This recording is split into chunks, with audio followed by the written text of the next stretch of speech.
Estamos viendo los 7 pasos para alcanzar el nivel más alto de fe. Hoy veremos el tercer paso, entendiendo nuestra redención.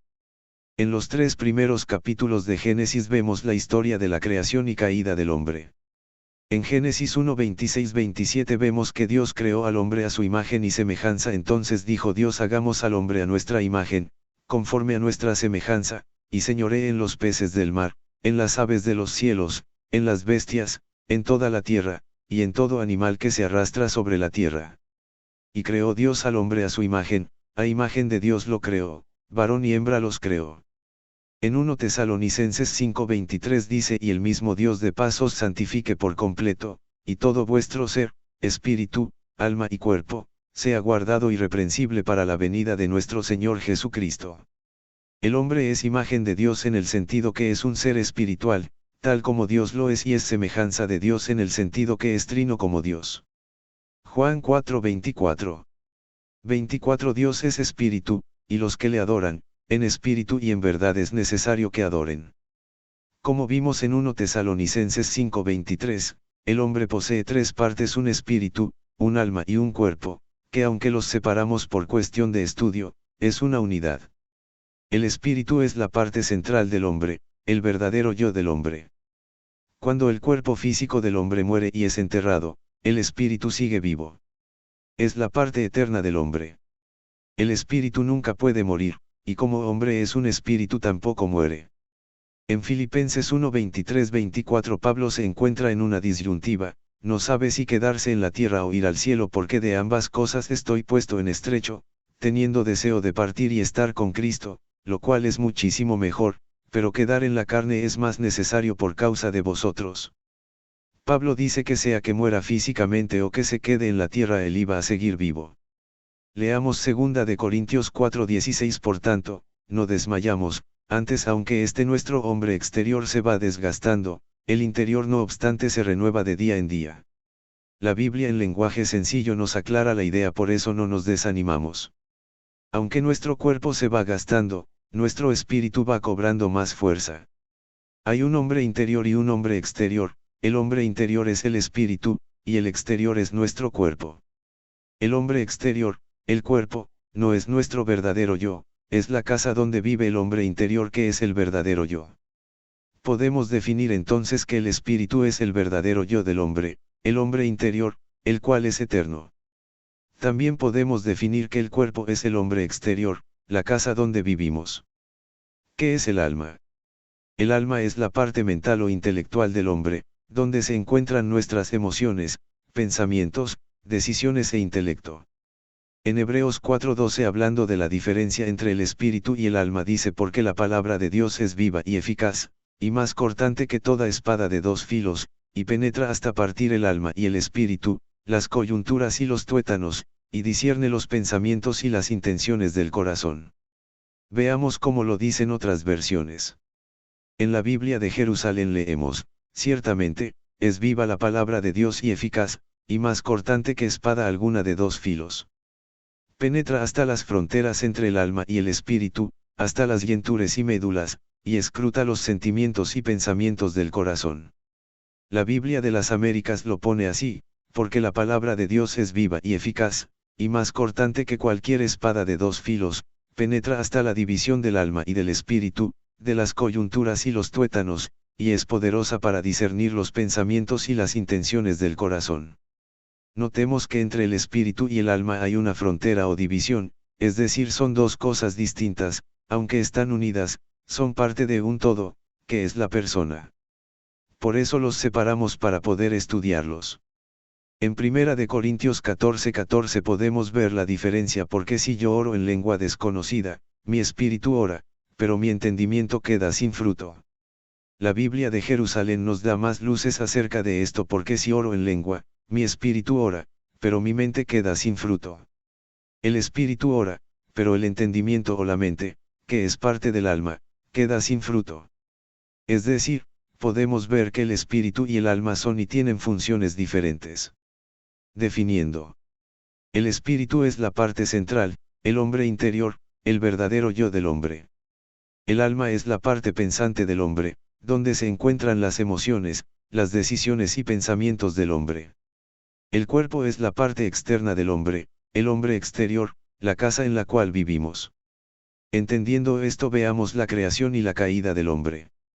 Hemos visto que el hombre fue creado a la imagen y semejanza de Dios, es decir, como un ser espiritual, y a la vez un ser trino, pues tenía un espíritu, un alma y un cuerpo. Adán fue colocado en la tierra como el gobernador de este mundo, se le dio dominio y autoridad sobre toda la creación, y se le encargó como tarea cuidar del huerto de Edén. Se le dio inteligencia, de hecho él le puso nombre a todos los animales que existían, Dios le dio una compañera, Eva, vivía en un lugar de gran abundancia, donde la felicidad y alegría reinaban. Solo se le dio una advertencia, mandó Jehová Dios al hombre, diciendo: de todo árbol del huerto podrás comer, mas del árbol de la ciencia del bien y del mal no comerás, porque el día que de él comieres, ciertamente morirás. Génesis 2:16-17. Ese momento Dios le dio algo al hombre, el libre albedrío, es decir, la capacidad de elegir su propio destino. El hombre podía decidir si es que iba a vivir o a morir, la decisión no era de Dios sino de él. Pero en Génesis 3 del 1 al 6 vemos que el hombre decidió desobedecer a Dios. En realidad, él estaba en su derecho, pues Dios le había dado la libertad de tomar sus propias decisiones y elegir su destino, pero decidió mal, falló en el blanco. Leamos: pero la serpiente era astuta, más que todos los animales del campo que Jehová Dios había hecho, la cual dijo a la mujer: con que Dios os ha dicho, no comáis de todo árbol del huerto. Y la mujer respondió a la serpiente: del fruto de los árboles del huerto podemos comer, pero del fruto del árbol que está en medio del huerto dijo Dios: no comeréis de él, ni le tocaréis, para que no muráis. Entonces la serpiente dijo a la mujer: no moriréis, sino que sabe Dios que el día que comáis de él, serán abiertos vuestros ojos, y seréis como Dios, sabiendo el bien y el mal. Y vio la mujer que el árbol era bueno para comer, y que era agradable a los ojos, y árbol codiciable para alcanzar la sabiduría, y tomó de su fruto, y comió, y dio también a su marido, el cual comió así como ella. Es el significado del pecado, fallar en el blanco. Adán pudo haber cumplido su meta y propósito, pero él decidió pecar y morir. En Romanos 5:12 nos dice lo que pasó: por tanto, como el pecado entró en el mundo por un hombre, y por el pecado la muerte, así la muerte pasó a todos los hombres, por cuanto todos pecaron. El pecado había entrado al mundo, y con él la muerte, pues en Romanos 6:23 dice que la paga del pecado es la muerte. Sin embargo, vemos que apenas Adán pecó no murió físicamente, sino que siguió viviendo hasta una edad avanzada. En este punto definamos lo que es la muerte. Contrario a lo que la gente piensa, la muerte no significa cesación de vida, la muerte significa separación. Por ese motivo, como vimos antes, Pablo decía que podía partir e ir al cielo, o quedarse en la tierra, su espíritu y su alma iban a ser separados de su cuerpo. La muerte de la que estamos hablando es de la muerte espiritual, o la separación de Dios. Dios en su santidad no podía tener comunión con el pecado, y ese era el estado en el que el hombre quedó después de su caída. Vemos que después de comer del fruto varias cosas pasaron con el hombre. En primer lugar, su naturaleza fue cambiada. En Génesis 3:7-8 dice: entonces fueron abiertos los ojos de ambos, y conocieron que estaban desnudos, entonces cosieron hojas de higuera, y se hicieron delantales. Y oyeron la voz de Jehová Dios que se paseaba en el huerto, al aire del día, y el hombre y su mujer se escondieron de la presencia de Jehová Dios entre los árboles del huerto. Hasta ese momento él no había conocido lo que era el temor. Al ser abiertos sus ojos se dieron cuenta que algo les faltaba. En segundo lugar, rompió su comunión con Dios. En Génesis 3:9-10 dice: mas Jehová Dios llamó al hombre, y le dijo: ¿dónde estás tú? Y él respondió: oí tu voz en el huerto, y tuve miedo, porque estaba desnudo, y me escondí. Por primera vez el hombre estaba alejado de Dios, no podía estar en su presencia como sucedía antes. En tercer lugar, el hombre empezó a autojustificarse. En Génesis 3 de 11 al 13 dice: y Dios le dijo: ¿quién te enseñó que estabas desnudo? ¿Has comido del árbol de que yo te mandé no comieses? Y el hombre respondió: la mujer que me diste por compañera me dio del árbol, y yo comí. Entonces Jehová Dios dijo a la mujer: ¿qué es lo que has hecho? Y dijo la mujer: la serpiente me engañó, y comí. El hombre no quiso aceptar su falta, le era más fácil echarle la culpa a Dios de lo que había hecho. En cuarto lugar, el hombre entró en maldición. En Génesis 3 del 14 al 19 vemos que el hombre no solo murió espiritualmente sino que también entró en maldición y con el arrastro a toda la creación.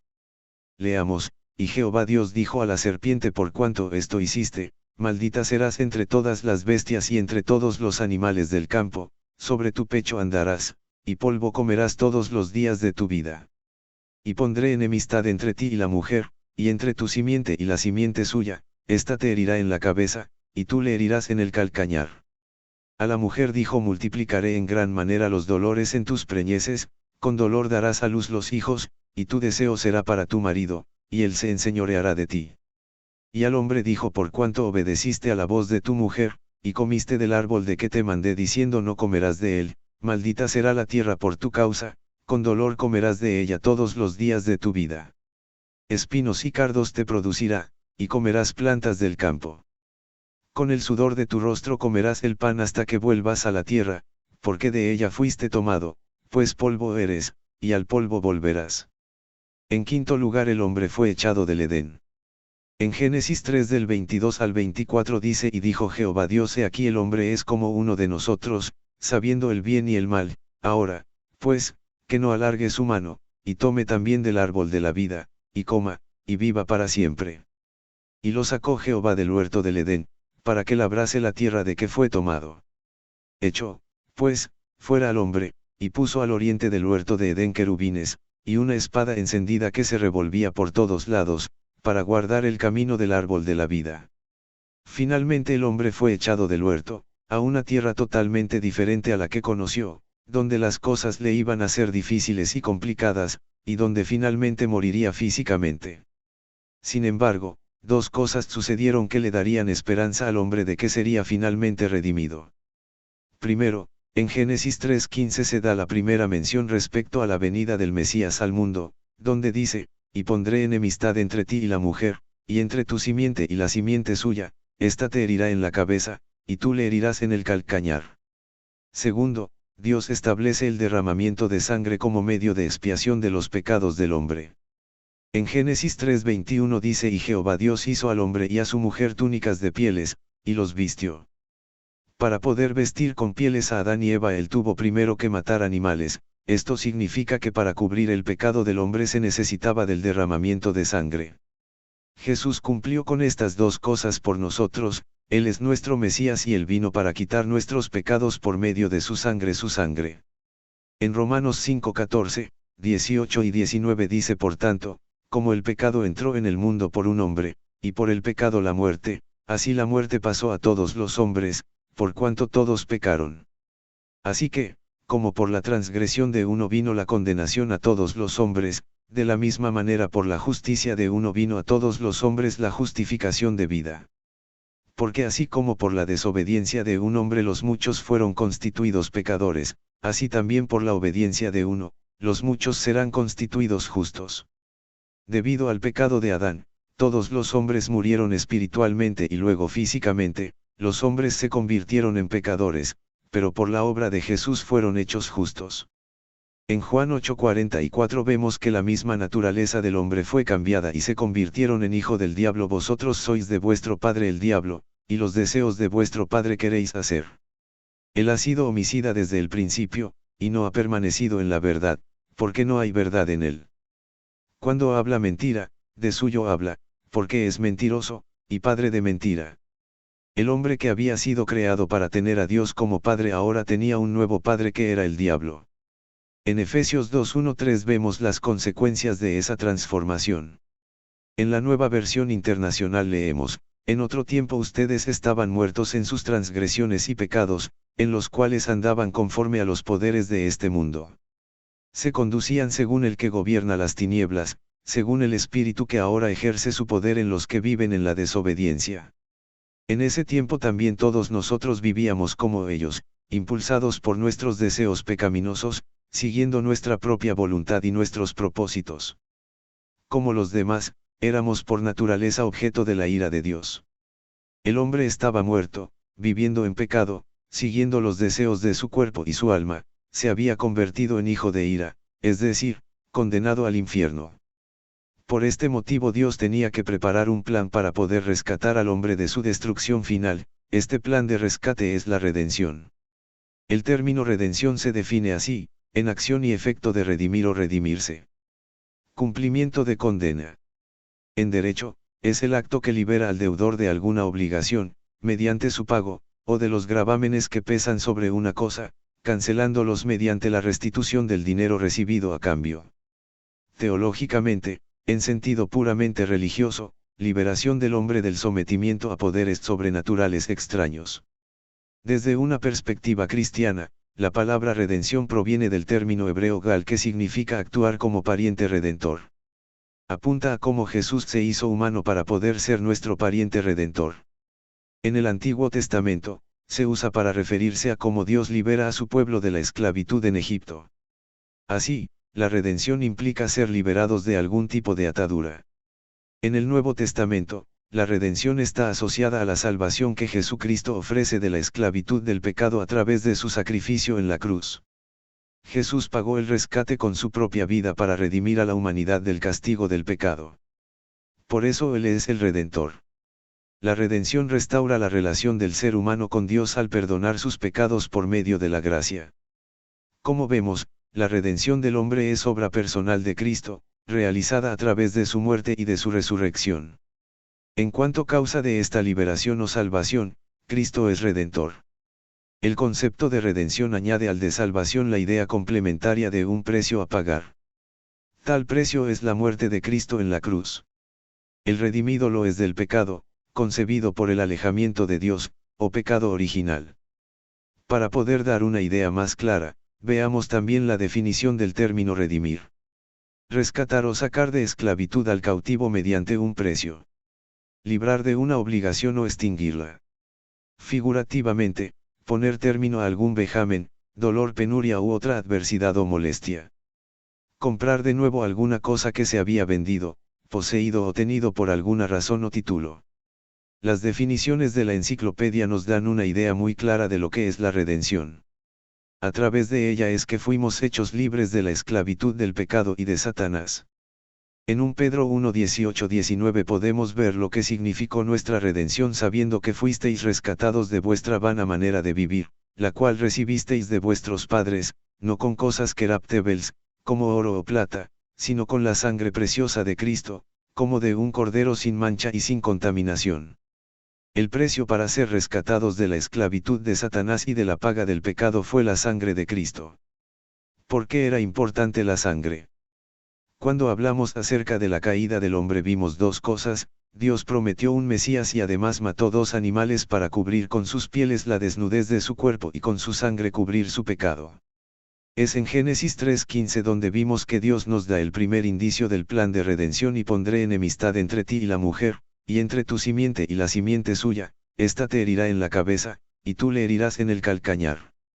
Aquí está diciendo que la simiente de la mujer vencería y la simiente de la serpiente, es decir, de la consecuencia del pecado producido por la desobediencia. Como vimos en la doctrina de Jesucristo, Él es la simiente de la mujer, quien nació por obra y gracia del Espíritu Santo, sin el concurso de un hombre.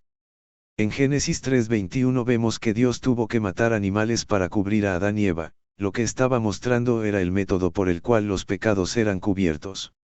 En Hebreos 9:22 vemos que el perdón de pecados viene con el derramamiento de sangre y casi todo es purificado, según la ley, con sangre, y sin derramamiento de sangre no se hace remisión. En Génesis 4 del 1 al 7 podemos ver esto: conoció Adán a su mujer Eva, la cual concibió y dio a luz a Caín, y dijo: por voluntad de Jehová he adquirido varón. Después dio a luz a su hermano Abel. Y Abel fue pastor de ovejas, y Caín fue labrador de la tierra. Y aconteció andando el tiempo, que Caín trajo del fruto de la tierra una ofrenda a Jehová. Y Abel trajo también de los primogénitos de sus ovejas, de lo más gordo de ellas. Y miró Jehová con agrado a Abel y a su ofrenda, pero no miró con agrado a Caín y a la ofrenda suya. Y se ensañó Caín en gran manera, y decayó su semblante. Entonces Jehová dijo a Caín: ¿por qué te has ensañado, y por qué ha decaído tu semblante? Si bien hicieres, no serás enaltecido, y si no hicieres bien, el pecado está a la puerta. Con todo esto, a ti será su deseo, y tú te enseñorearás de él. En la historia de Caín y Abel vemos cuál es la ofrenda que Dios acepta. Abel era un labrador y trajo del fruto de su trabajo, es decir, quiso agradar a Dios por medio de sus acciones. Abel trajo lo mejor que tenía, sus primogénitos y los animales más gordos. Si Caín entregaba del fruto de la tierra, los vegetales iban a seguir dando frutos, por ejemplo, si traía manzanas, el manzano iba a seguir dando manzanas. Pero Abel, al matar sus animales, estos no iban a reproducirse más. Dios rechazó la ofrenda de Caín, pues esa era la ofrenda de la religión, que intenta agradar a Dios con sus obras.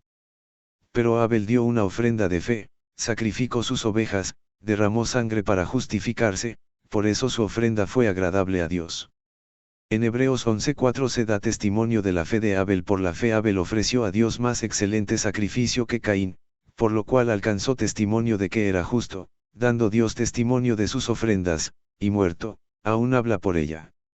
En el capítulo 12 de Éxodo podemos leer la institución de la Pascua, en la cual se sacrificaba un cordero por familia. Leamos los versos 3, 5, 6 y 7. Hablad a toda la congregación de Israel, diciendo: en el 10 de este mes tómese cada uno un cordero según las familias de los padres, un cordero por familia. El animal será sin defecto, macho de 1 año, lo tomaréis de las ovejas o de las cabras. Y lo guardaréis hasta el día 14 de este mes, y lo inmolará toda la congregación del pueblo de Israel entre las 2 tardes. Y tomarán de la sangre, y la pondrán en los 2 postes y en el dintel de las casas en que lo han de comer. La Pascua fue instituida con ocasión de la plaga de la muerte de los primogénitos en Egipto. Cada familia debía sacrificar un cordero para que los primogénitos no fueran muertos por el ángel de la muerte que iba a pasar por todas las casas.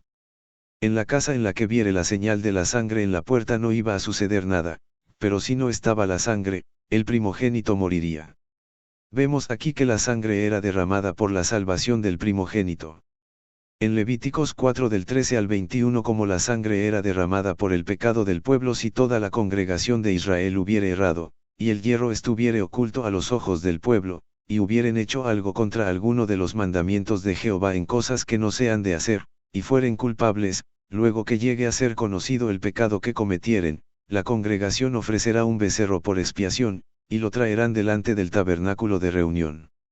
Y los ancianos de la congregación pondrán sus manos sobre la cabeza del becerro delante de Jehová, y en presencia de Jehová degollarán aquel becerro. Y el sacerdote ungido meterá de la sangre del becerro en el tabernáculo de reunión, y mojará el sacerdote su dedo en la misma sangre, y rociará 7 veces delante de Jehová hacia el velo. Y de aquella sangre pondrá sobre los cuernos del altar que está delante de Jehová en el tabernáculo de reunión, y derramará el resto de la sangre al pie del altar del holocausto, que está a la puerta del tabernáculo de reunión. Y le quitará toda la grosura y la hará arder sobre el altar. Y hará de aquel becerro como hizo con el becerro de la expiación, lo mismo hará de él, así hará el sacerdote expiación por ellos, y obtendrán perdón. Y sacará el becerro fuera del campamento, y lo quemará como quemó el primer becerro, expiación es por la congregación. En el capítulo 16 de Levíticos se habla acerca del gran día de expiación por los pecados del pueblo de Israel. Una vez al año era sacrificado un macho cabrío por los pecados del pueblo. Como dice el verso 34: y esto tendréis como estatuto perpetuo, para hacer expiación una vez al año por todos los pecados de Israel. El término expiación significa acción y efecto de expiar. El término expiar significa borrar las culpas, purificarse de ellas por medio de un sacrificio. Sufrir el delincuente de una falta o delito la pena impuesta por los tribunales. Eso era lo que pasaba en el día de la expiación, la culpa del pueblo pasaba al animal que iba a ser sacrificado y los pecados del pueblo eran cubiertos por 1 año, por lo que cada año debía repetirse este sacrificio. En Hebreos 10 del 1 al 4 vemos la imperfección de estos sacrificios porque la ley, teniendo la sombra de los bienes venideros, no la imagen misma de las cosas, nunca puede, por los mismos sacrificios que se ofrecen continuamente cada año, hacer perfectos a los que se acercan. De otra manera cesarían de ofrecerse, pues los que tributan este culto, limpios una vez, no tendrían ya más conciencia de pecado. Pero en estos sacrificios cada año se hace memoria de los pecados, porque la sangre de los toros y de los machos cabríos no puede quitar los pecados. Nuevamente, la sangre de los animales sacrificados no quitaba el pecado, simplemente los cubría durante un año, al final del cual debía sacrificarse otro animal por los pecados del pueblo de ese año. Notemos lo que dijo Juan el Bautista en Juan 1:29. El siguiente día vio Juan a Jesús que venía a él, y dijo: He aquí el Cordero de Dios, que quita el pecado del mundo. Dios se había provisto de un cordero para quitar el pecado del mundo, a Jesús, su Hijo unigénito. A Dios no le había tomado por sorpresa la traición de Adán y la necesidad de la redención del hombre. En Apocalipsis 13:8 vemos que Jesús fue sacrificado desde la fundación del mundo y la adoraron todos los moradores de la tierra cuyos nombres no estaban escritos en el libro de la vida del Cordero que fue inmolado desde el principio del mundo. Jesús vino con un propósito a este mundo, para rescatarnos del pecado y quitar de una vez y para siempre nuestros pecados. En Hebreos 10 del 6 al 10 leemos: Por lo cual, entrando en el mundo dice sacrificio y ofrenda no quisiste, mas me preparaste cuerpo. Holocaustos y expiaciones por el pecado no te agradaron. Entonces dije: He aquí que vengo, oh Dios, para hacer tu voluntad, como en el rollo del libro está escrito de mí. Diciendo: primero sacrificio y ofrenda y holocaustos y expiaciones por el pecado no quisiste, ni te agradaron, las cuales cosas se ofrecen según la ley, y diciendo luego: He aquí que vengo, oh Dios, para hacer tu voluntad, quítalo primero, para establecer esto último. En esa voluntad somos santificados mediante la ofrenda del cuerpo de Jesucristo hecha una vez para siempre. Los sacrificios del Antiguo Testamento eran tipos y sombras del sacrificio de Jesucristo. Una vez sacrificado por nosotros ya no hay necesidad de otro sacrificio, Él ya nos redimió del pecado. Como dice en 2 de Corintios 5:21, Jesús se hizo pecado por nosotros, tomó nuestra naturaleza para poder hacernos justos delante de Dios al que no conoció pecado, por nosotros lo hizo pecado, para que nosotros fuésemos hechos justicia de Dios en él. Por tanto, ya fuimos redimidos del pecado y sus consecuencias.